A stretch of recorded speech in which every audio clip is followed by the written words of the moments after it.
Olá, olá, coders do canal, estamos aqui para mais um episódio do nosso curso de Programação Orientada a Objetos com Java. Essa é a terceira temporada, o terceiro episódio. Nós vamos falar hoje sobre herança, como construir construtores com herança. Não deixe de ver esse episódio logo após a vinheta do canal.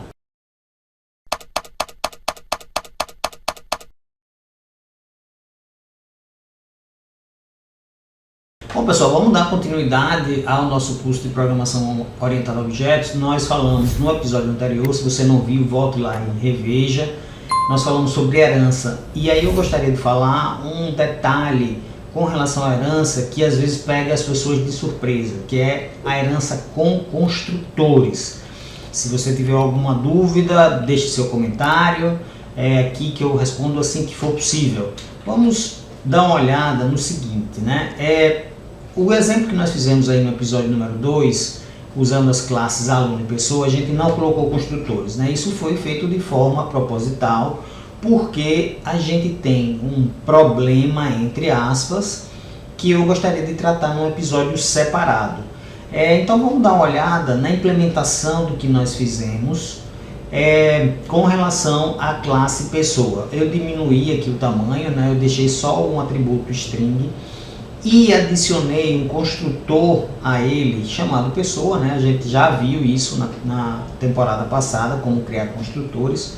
O construtor é aquele método especial que permite fazer a alocação, a criação do objeto. E nesse caso eu estou passando como parâmetro uma string e estou atribuindo essa string ao nome, que é um atributo da classe, que nesse caso está como privado. Então simplifiquei bastante.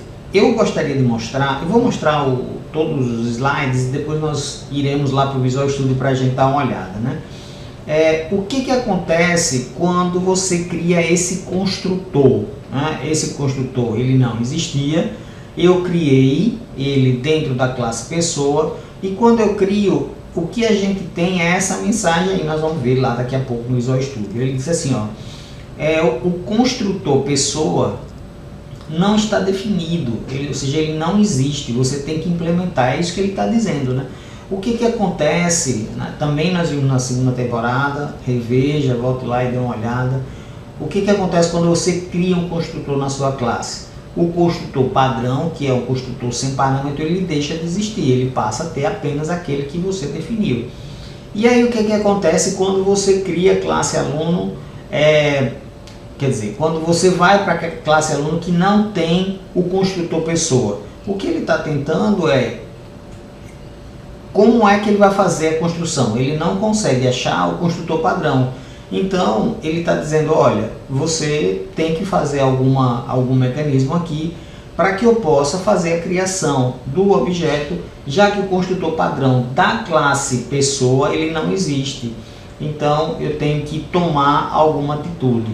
Nesse caso, o que eu posso fazer é criar um construtor meu para que eu possa utilizar dentro da criação da classe aluno. Então eu criei um elemento, um construtor aqui que tem dois parâmetros, tem o nome e tem a matrícula. E aí um detalhe que eu estou chamando aqui o super. O super, na verdade, ele está chamando o construtor da classe pai. Lembrando que o construtor da classe pai nós definimos que tinha um parâmetro, né? Então eu tenho que passar um parâmetro obrigatoriamente.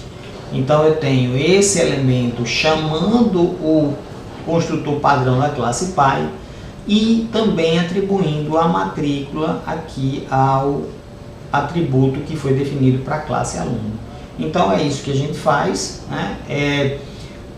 Precisamos criar um construtor. Nada impede de que a gente possa ter mais de um construtor. E aí na criação de mais de um construtor, eu tenho a definição de uma assinatura diferente, né? Nesse caso eu tenho um parâmetro, nesse caso eu tenho dois. Nesse caso eu chamei o super e nesse caso também chamei o super. Nesse caso ainda poderia chamar o this, né?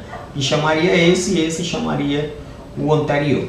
Então, em termos de construtores com herança, a gente tem que ter esse cuidado. Vou dar uma olhada no Visual Studio Code, vamos tirar aqui do Visual Claro, Na verdade, o visual claro eu coloco porque na hora de copiar e colar para lá, as cores que vão são muito estranhas quando está no dark, né?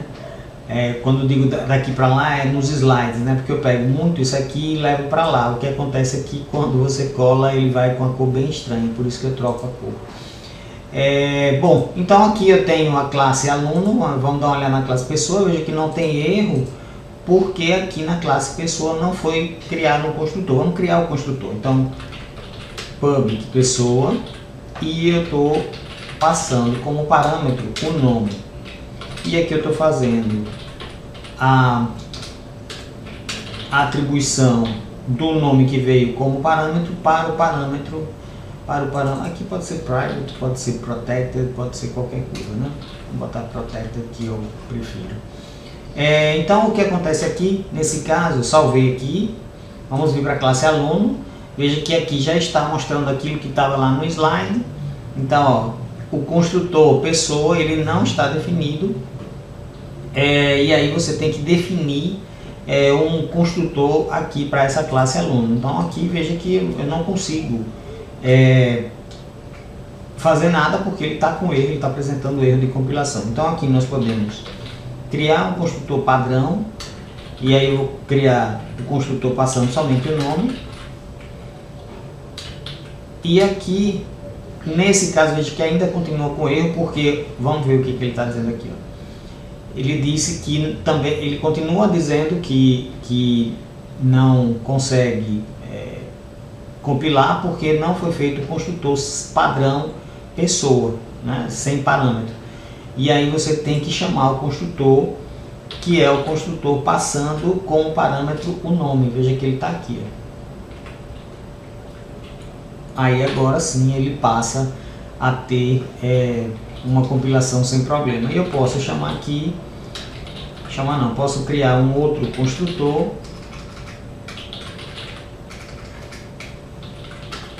string nome. Veja que do jeito que está ele vai reclamar porque eu não tenho uma diferenciação entre esse construtor e o de cima, né? Eu preciso ter mais um parâmetro aqui, por exemplo.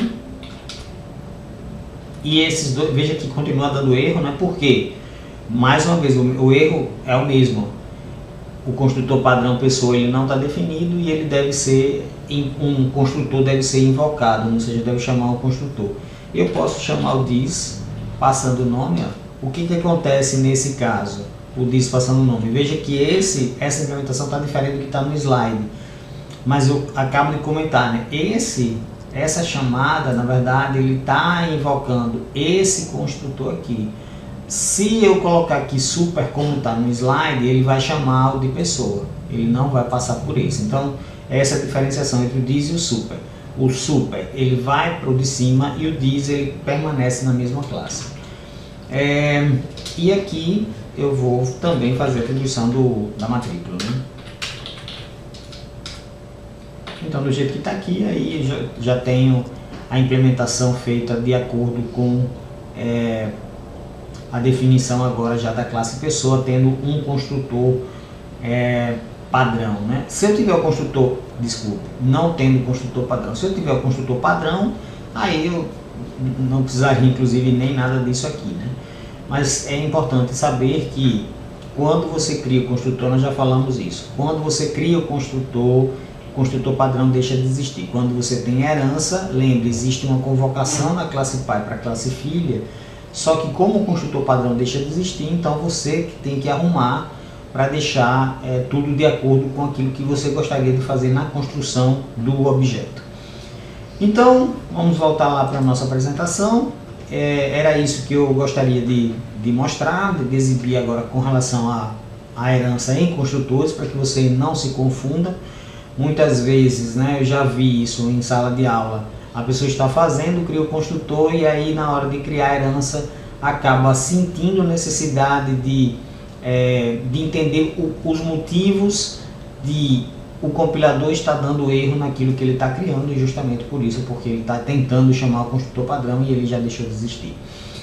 É isso, pessoal, espero que vocês tenham gostado do vídeo. Se você está inscrito no nosso canal, muito obrigado por acompanhar os novos vídeos que a gente vai postando. Se você gostou, também dê um like aí para manter a audiência do canal em alta. Temos mais episódios ainda nessa temporada, não deixe de ver, porque a gente ainda tem muita coisa para ver na programação orientada a objetos. Grande abraço e até a próxima.